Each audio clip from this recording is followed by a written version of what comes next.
Hello everyone, in this control engineering and control theory tutorial we will learn how to numerically check observability of a dynamical system in Python.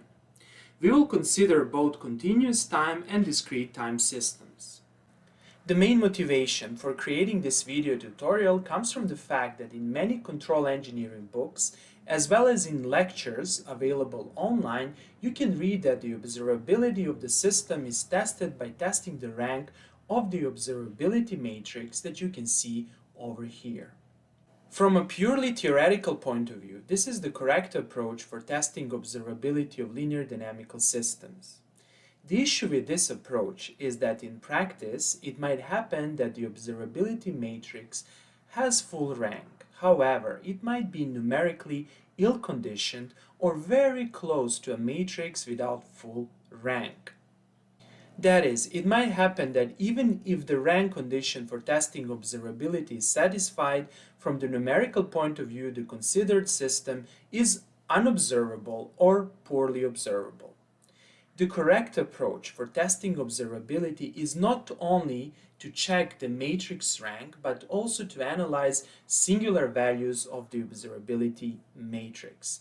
In this tutorial, you will learn how to correctly analyze observability of a linear dynamical system and how to perform numerical observability tests in Python.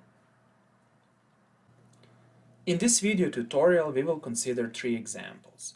We will consider observable system, structurally unobservable system, and a system whose observability is parameterized and enables us to demonstrate the transition from the unobservable to the observable system.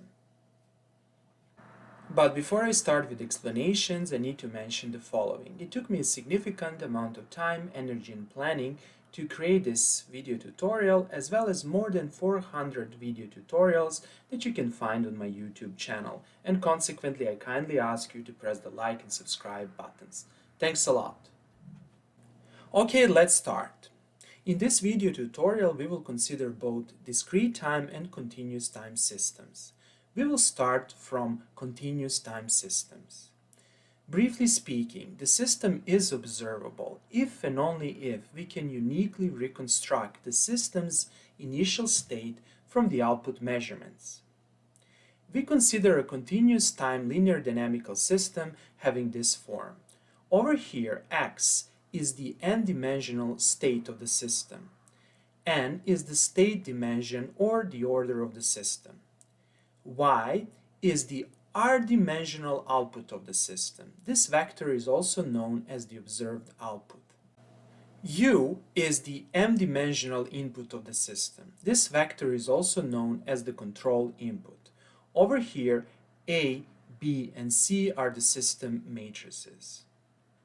Formally speaking, the system is observable if and only if the n-1 step observability matrix shown over here has full column rank. That is, if and only if this condition is satisfied. Next, we will give a brief summary of observability for discrete time systems. We consider a discrete time linear dynamical system having this state space representation. Over here, xk is the n-dimensional state of the system at the discrete time instant k. N is the state dimension or the state order of the system. Yk is the r-dimensional output of the system at a discrete time instant k. This vector is also known as the observed output. Uk is the m-dimensional input of the system at a discrete time instant k, and this vector is also known as the control input. Then AD, BD, and CD are discrete time system matrices. The observability condition for discrete time systems has an identical form to the observability condition for the continuous time systems.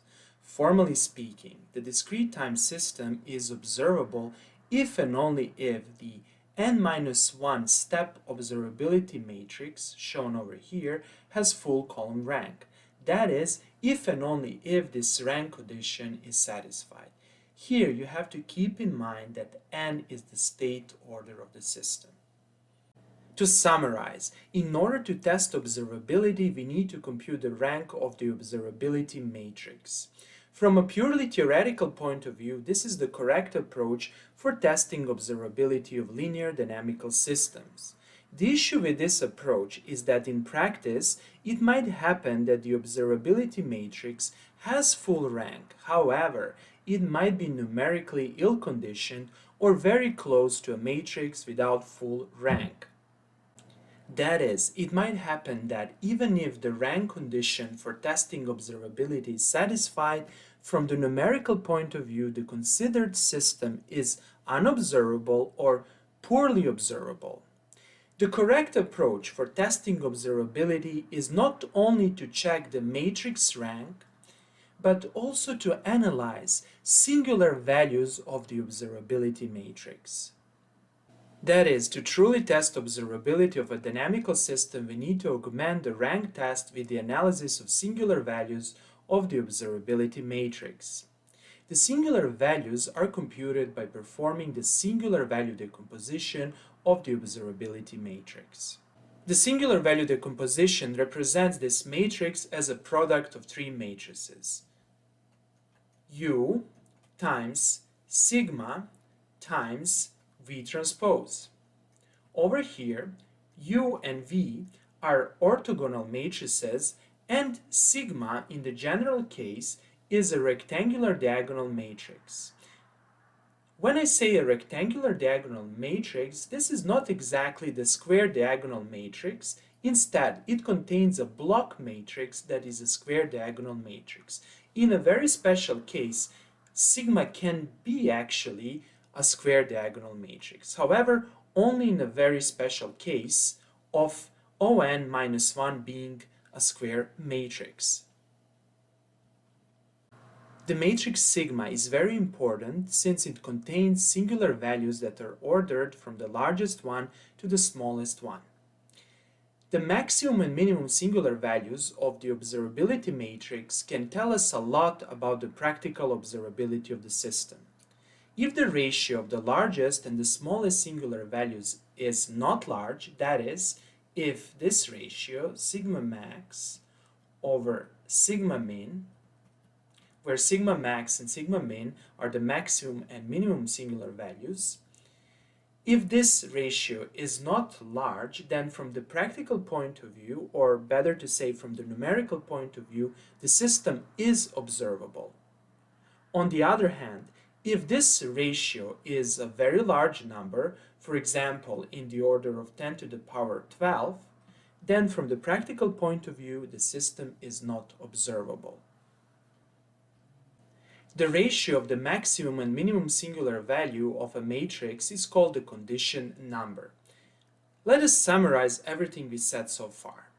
If the condition number of the observability matrix is not large, then from the practical point of view, the system is numerically observable. On the other hand, if the condition number is large, then from the practical point of view, the system is not numerically observable. And this is the main take-home message. Okay, in the second part of this video tutorial, we will learn how to numerically test observability in Python. We will consider three cases. Here's the first case. In the first case, we consider the system that is completely observable. Here's the system. It consists of two objects that are connected by springs and dampers. This is a prototypical system that can be used to model a large number of dynamical systems, such as mechanical systems exhibiting oscillating behavior, robotic links, car suspension systems, etc. The mass of the first object is m1. The mass of the second object is m2. The parameters k1 and k2 are spring constants of the first and the second springs. The parameters d1 and d2 are the damping constants of the first and the second damper. The force F is the external control force applied to the system.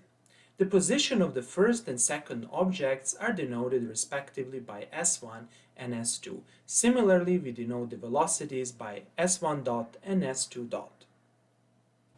In this configuration, we assume that there is a sensor measuring the position of the first object.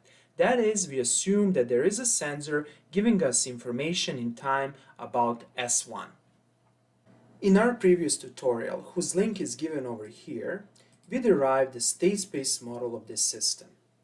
Over here, for brevity, we will not explain the derivation process. A link to that tutorial will be given in the description below this video tutorial.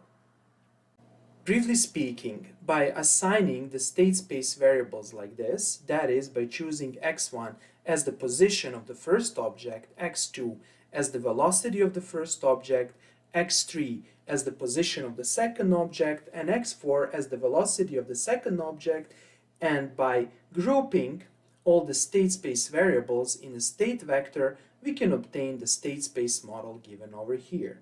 The system matrices are defined over here. Here's the Python script for numerically testing the observability of this system.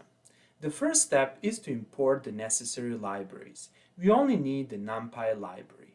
Then, the next step is to define a function that will construct the observability matrix.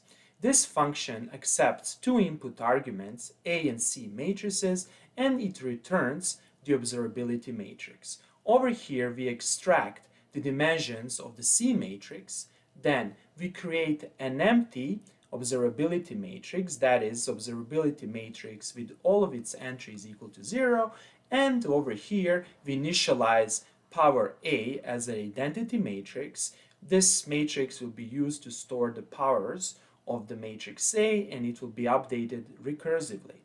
Then over here we construct the blocks of the observability matrix, and we do it row-wise. That is, we construct this block, this block, this block, until the CAN-1 block, and that's it.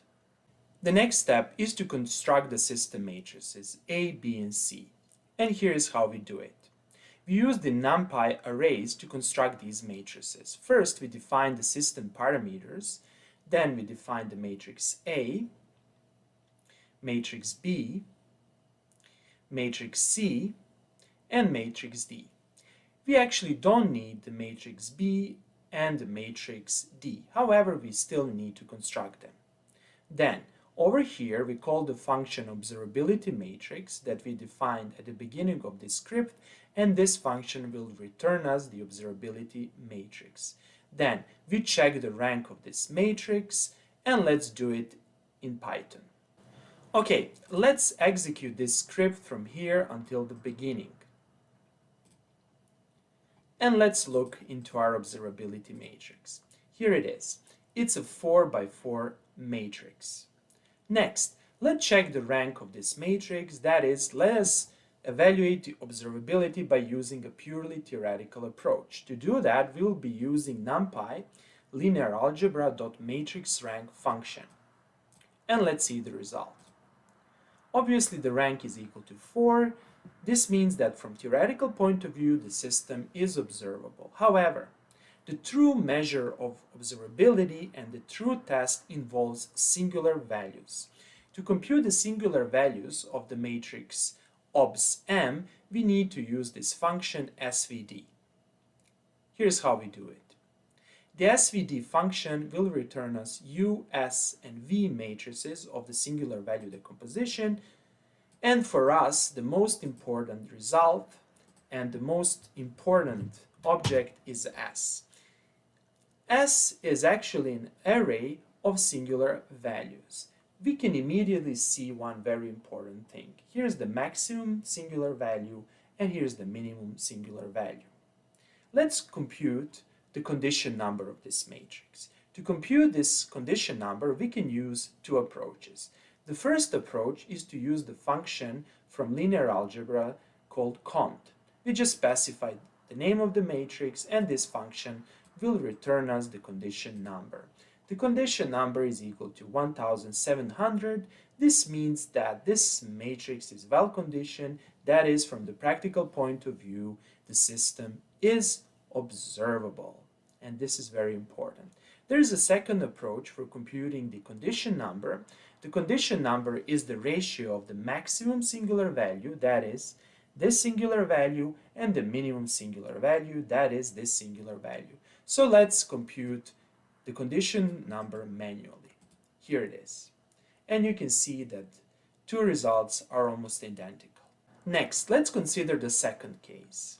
The second case is the same as the first case, except for the fact that in addition to this sensor measuring the position S1, we also have an additional sensor measuring the position S2. Consequently, our new C matrix will look like this.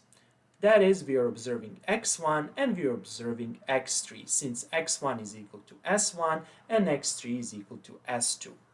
So what's the logic behind modifying the C matrix? By including more sensors, we expect that the system will become more observable. And I want to illustrate the following. I want to show you that actually the condition number in the second case will be smaller than the condition number than in the first case. This means that from the practical point of view, the system with two sensors is more observable than the system with a single sensor. And let's show that. First, let's construct the new observability matrix by using our new C matrix. Here it is. Next, let's check the rank of the new observability matrix. The rank doesn't change as expected. Next, let's compute the singular value decomposition of the new observability matrix. Here it is. And let's analyze the singular values. We can see the maximum singular value and the minimum singular value. Next, let's compute the condition number. And here it is. The condition number decreased 5 times. That is, by adding an additional sensor, we dramatically improve the observability of the system. And of course, we can verify that by manually computing the condition number. And here it is. Next, we proceed with the third case. In the third case, we will test observability of an observable system. So let's create an observable system. Here's how the system will look like. We will have the matrix A that has this form. It will be a block matrix with one block A1, another block A2, and these will be random blocks. We construct these blocks over here. And then let's construct the C matrix that will only observe the first state space variable of the first block. That is, the matrix C will look like this. This means that we are only observing a part of the dynamics given by the matrix A1. And here's how we define the C2 matrix. Okay, so let's test the observability of this system. We actually constructed two decoupled systems and we only observe the dynamics of the first system. In the first step, of course, we import the necessary libraries, only NumPy. Here's our function constructing the observability matrix. We explain this function and let's evaluate everything until here. Okay, and let's look into our observability matrix. Here it is. We can immediately see one very important thing. We can see the last two columns are 0. This is direct consequence of the fact that we are only observing the dynamics of the first system and the systems are decoupled. Consequently, by observing the state variable of the first system, we cannot figure out anything about the second system since the systems are completely decoupled. Let's check the rank of the observability matrix. Here it is. Now the observability matrix doesn't have the full column rank, which means the system is not observable. However, let's investigate the singular values. We compute the singular value decomposition, and let's look into the singular values. Here they are. We can observe that the last two singular values are 0. This means that the system is not observable.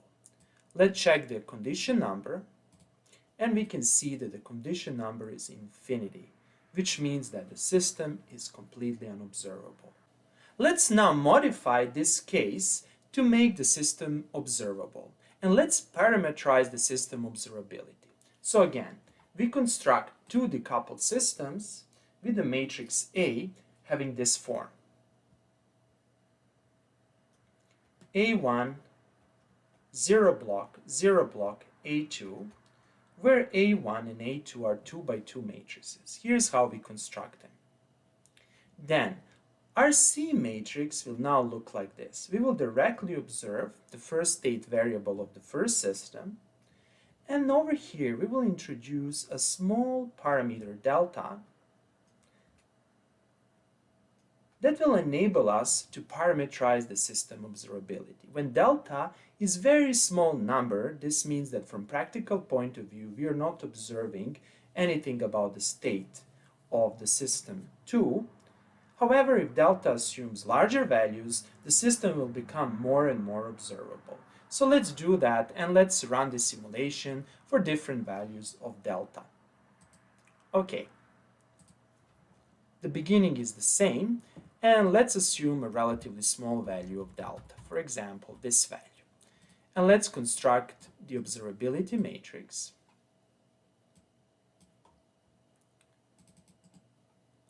Here it is. Okay, let's expand this window a little bit more, and let's compute the singular values. Okay, and before doing that, let's double check the rank. Okay, the rank is 4. The system became observable from the theoretical point of view. However, we need to compute the singular values of the observability matrix. And let's look into the observability matrix and its singular values. We see here the singular value that's 10 to the minus 14. And the another one 10 to the minus 13. This means that from practical point of view, the system is not observable. This is because of this very small variable delta, and we are actually not observing the state of the second system since delta is very small. However, let's still check the condition number. The condition number is huge. It's extremely large. Okay, now let's increase delta. For example, let's assume a larger value. Okay, and let's repeat the whole procedure. The rank should stay as it is, 4. However, let's look into the singular values. And here we can see the singular values. We can immediately see that the one singular value jumped tremendously as well as another one. This means that from practical point of view, the system became observable. Let's now look at the condition number. Okay, the condition number is not bad. This means that from the practical point of view, the system became observable. Okay, that would be all for today. I hope that you like this video. If you like the videos I'm creating, please press the like and subscribe buttons. Thanks a lot and have a nice day.